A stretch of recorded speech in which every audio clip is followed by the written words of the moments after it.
Hi friends, welcome to our channel. గుండె నిండా గుడిగంటలు serial next ఎపిసోడ్లో ఏం జరగబోతోందో ఈ వీడియోలో చూసి తెలుసుకుందాం. సంజుని మందలించిన వాళ్ళ అమ్మ అసలేం జరిగింది అని తెలుసుకోవడానికి ఈ వీడియోని స్కిప్ చేయకుండా ఎండ్ వరకు చూసేయండి. బాలు సంజుకి వార్నింగ్ ఇచ్చిన తర్వాత తన చెల్లికి జాగ్రత్తలు చెప్పి అక్కడి నుంచి వెళ్ళిపోతాడు. బాలు వెళ్ళిపోయిన తర్వాత సంజు వాళ్ళ నాన్న అమ్మయ్య ఈ బాలు వెళ్ళిపోయాడు అని ఊపిరి పీల్చుకుంటాడు. అప్పుడు సంజు వాళ్ళ అమ్మ అమ్మ మౌనిక, ఏంటమ్మా ఇది, ఒక్క మాట కూడా చెప్పకుండా వెళ్ళిపోయావు అని అంటుంది.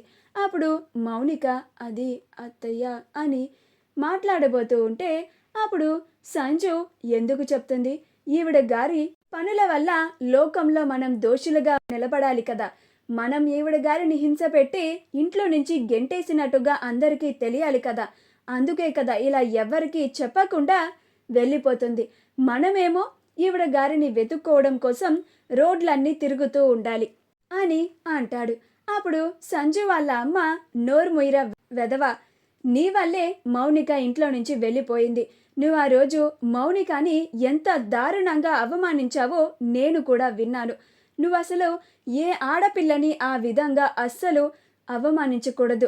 నువ్వు ఆ తప్పు చేశావు కాబట్టే ఆ బాధని తట్టుకోలేక ఎవ్వరికి చెప్పుకోలేక ఇలా ఇంట్లో నుంచి వెళ్ళిపోయింది. తిరిగి ఇంటికి వచ్చింది కాబట్టి సరిపోయింది, లేకపోతే తన పుట్టింటి వాళ్ళకి సమాధానం చెప్పుకోవాల్సింది నువ్వు, నేను, మీ నాన్న అని అంటుంది. అప్పుడు సంజు ఏం అవసరం లేదు, ఎవ్వరికి ఎలాంటి సంజాయిషి సమాధానం చెప్పుకోవాల్సినంత అవసరం అంత కర్మ మనకి పట్టలేదు. ఈవిడ గారిని ఈ ఇంటికి కోడలుగా చేసుకోవడమే ఈవిడ గారి అదృష్టం అని అంటాడు.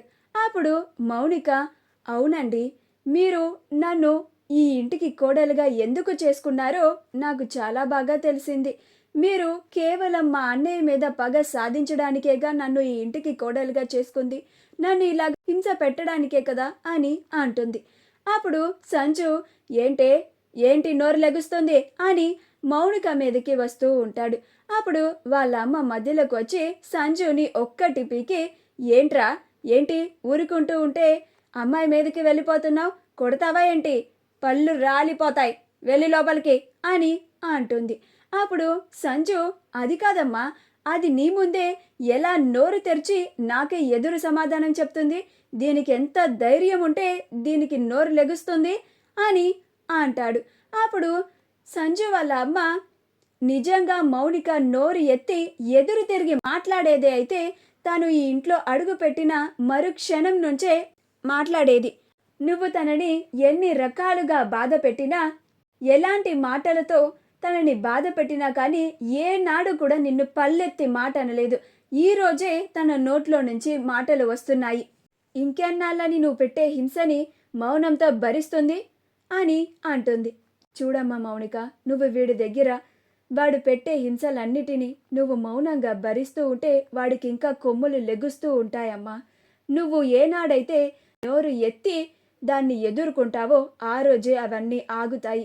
నువ్వు తప్పు చేయనప్పుడు నువ్వు నోరు ఎత్తి మాట్లాడినా కానీ అది తప్పు కాదమ్మా అని అంటుంది. అప్పుడు మౌనిక, అలాగే అత్తయ్య అని అంటుంది.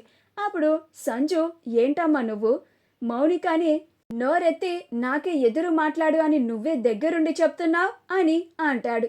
అప్పుడు సంజు వాళ్ళ అమ్మ, మరింకేం చేయమంటావురా, నువ్వు పెట్టే హింసలన్నిటినీ మౌనంగా భరించమ్మా అని చెప్పాలా అని అంటుంది. మా వీడియో కనుక మీకు నచ్చినట్లయితే లైక్ చేయండి, షేర్ చేయండి, మా ఛానల్ని సబ్స్క్రైబ్ చేసుకోండి, పక్కనే ఉన్న బెల్ ఐకాన్ని క్లిక్ చేయడం మాత్రం మర్చిపోకండి.